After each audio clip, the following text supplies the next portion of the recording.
ओ भाई, कराची के हजारों लोगों की जानों को खतरा है।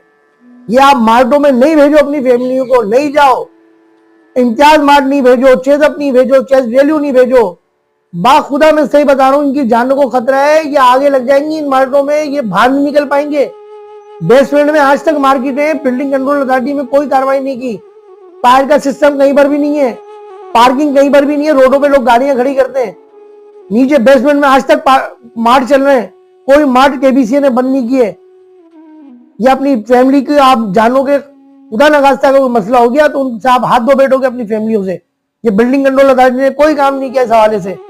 मैं आपको बता रहा हूं, मैं उन अफसरान के भी नाम लूंगा जो अपने कमरों में बैठ के पूरे पूरे पैकेज लेते हैं, नक्शे पास कराने के बगैर नक्शा पास कराए काम शुरू कराते हैं और लाखों रुपए अपने रिश्वत के लेते हैं और बोलते हैं हमारे पास तो इलाका है ही नहीं, हम तो इलाके में पकड़ते ही नहीं है। भाई इलाके से ज्यादा तो आप कमा रहे हो।